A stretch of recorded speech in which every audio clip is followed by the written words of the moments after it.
Begitulah nasib yang harus dijalani oleh Mahapati Gajah Mada. Tahun 1290 sampai tahun 1364 Masehi. Tokoh besar kerajaan Majapahit yang berakhir tragis. Sebagaimana para pendahulunya Ranggalawe, Lembusora dan Danambi, DM berubah menjadi pesakitan di negeri sendiri yang ia besarkan. DM merupakan tokoh yang setia dan sangat mencintai negerinya. Ketangkasannya sebagai prajurit mengantarkannya menjadi bekel pasukan elit kerajaan. Saat terjadi pemberontakan Rakuti, salah satu anggota Dharmaputra bentukan Raden Wijaya, DM memimpin pasukan elit Bayangkara untuk menyelamatkan sang raja dari incaran pemberontak. Bersama pasukan kecilnya, DM berhasil mengungsikan Srijaya Negara, Raja kedua Majapahit, beserta keluarga ke tempat yang aman, Desa Bedander Bojonegoro, hingga akhirnya mampu melumpuhkan gerakan pemberontak. Srijaya Negara pun kembali bertahta di singgasana kerajaan Majapahit. DM juga dianggap berjasa meringkus Ratanca, seorang tabib yang telah membunuh Srijaya Negara. Meski sebagian pendapat ahli sejarah mengatakan bahwa kematian Jaya Negara sudah diatur oleh GM sedemikian rupa. Buktinya GM tetap dianggap sebagai pahlawan sang penyelamat kerajaan yang memurnikan garis keturunan Majapahit. Jaya Negara dianggap bukanlah pewaris murni Wangsa Rajasa karena ia memiliki darah campuran Melayu. Selain itu ia dianggap sebagai raja yang cacat moral dan lemah. Selain itu GM juga memiliki jasa besar sebagai tokoh pemersatu Nusantara di bawah Panji Majapahit. GM juga yang berhasil membongkar dalang dari semua konflik yang terjadi di Majapahit, yakni Dia Halayuda, Mahapati. Sepak terjang Halayuda yang mengadu domba antar elit Majapahit terbongkar di era GM. Hayam Wuruk merupakan raja yang sangat menghormati GM sebagai tokoh besar Majapahit. Kedekatan itu memberikan keleluasaan bagi GM untuk merealisasikan cita-citanya yang sudah dideklarasikan sejak era Tribuana Wijaya Tunggadewi. Cita-cita yang pada mulanya ditertawakan oleh kebanyakan elit Majapahit kala itu.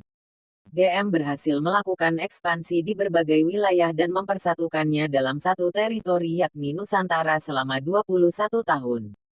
Meski wilayah kekuasaan Majapahit meliputi Nusantara, namun ada satu wilayah di sebelah barat Majapahit masih berdiri sendiri yakni Tanah Pasundan. Bagi GM ini adalah suatu hambatan untuk merealisasikan sumpah palapanya. Hingga era Hayam Wuruk, Tanah Pasundan yang pada masa itu dalam kekuasaan kerajaan Galuh masih berdiri kokoh. Setidaknya ada beberapa alasan mengapa Tanah Pasundan ini begitu dihormati sehingga Majapahit segan untuk melakukan penaklukan. Alasan pertama, asal-muasal agama Hindu berasal dari Tarumanegara. Alasan kedua, tanah tersebut dianggap sebagai tanah para leluhur Majapahit.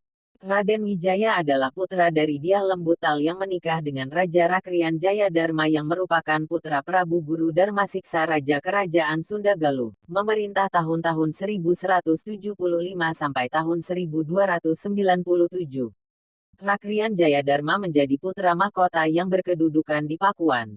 Akan tetapi ia meninggal dunia karena diracun oleh musuh.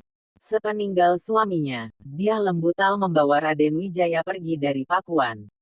Keduanya kemudian menetap di Singasari, negeri kelahiran Dyah Lembutal. Oleh sebab itu kerajaan Majapahit segan untuk melakukan penaklukan terhadap kerajaan Sunda. Meski begitu, kedua kerajaan ini tercatat memiliki hubungan yang baik. Akan tetapi saat puncak karirnya, jalan sejarah berkata lain. Tragedi Bubat, 1357 M, membuat GM tersingkir dalam lingkaran kekuasaan. Hayam Wuruk memilih untuk menjaga jarak dengannya. Betapapun besar jasanya bagi Wilwatikta, nama lain Majapahit, namun peristiwa itu telah melukai perasaannya. Kekecewaan yang mendalam menjadikannya kurang berkenan melihat GM di lingkungan istana Majapahit. Keinginannya sang raja mempersunting Dyah Pitaloka Citra resmi putri Raja Linggabuana Wisesa kandas akibat manuver GM di lapangan Bubat. Sebuah pesta perkawinan yang sudah disiapkan kedua belah pihak berubah menjadi perang yang tak seimbang. Raja Galuh itu merasa terhina oleh arogansi GM yang menilai bahwa kedatangannya dianggap sebagai sebuah penyerahan upeti kepada kerajaan Majapahit. Merasa harga diri terinjak-injak, Raja Linggabuana beserta keluarga kerajaan memilih melawan sampai mati termasuk kaum perempuannya. Dyah Pitaloka sebagai calon yang akan dijodohkan dengan Raja Majapahit memilih bunuh diri sebagai upaya menjaga kehormatan. Bunuh diri itu kemudian diikuti anggota keluarga lainnya. DM memang orang yang sangat dihormati di Majapahit. Bisa dikatakan ia merupakan orang kedua yang menentukan arah kebijakan kerajaan Majapahit setelah Raja. Akan tetapi GM dinilai terlalu jauh dalam membuat keputusan. Hayam Wuruk kecolongan dalam peristiwa ini dan sangat kecewa atas apa yang terjadi di Bubat. Peristiwa ini besar artinya bagi Hayam Wuruk dan juga bagi kerajaan Majapahit. Dari sinilah hubungan diplomatik antara kerajaan Sunda Galuh dan Majapahit rusak. Dewan Kerajaan Sunda yang pada waktu itu dipimpin oleh Bunisora Suradipati, adik Raja Linggabuana yang wafat saat peristiwa Bubat, membuat kebijakan isolasi terhadap Majapahit termasuk memberlakukan undang-undang larangan estri tiluaran, yang melarang orang Sunda menikah dengan orang Jawa. Bagi GM peristiwa ini menandai meredupnya karir politik di Majapahit. Para petinggi Majapahit mencemooh langkah GM yang dinilai lancang. GM akhirnya dipensiunkan dari jabatan Mahapati oleh Hayam Wuruk dan diberikan tempat di Madakaripura di Tongas, Probolinggo. Langkah ini merupakan cara halus Hayam Wuruk untuk menonaktifkan GM dari elit kekuasaan. Bahkan sebagian analisis mengatakan GM menjadi buronan tentara Majapahit karena melarikan diri, moksa, dari hukuman mati. Demikianlah kisah singkat biografi politik GM yang penuh dinamika.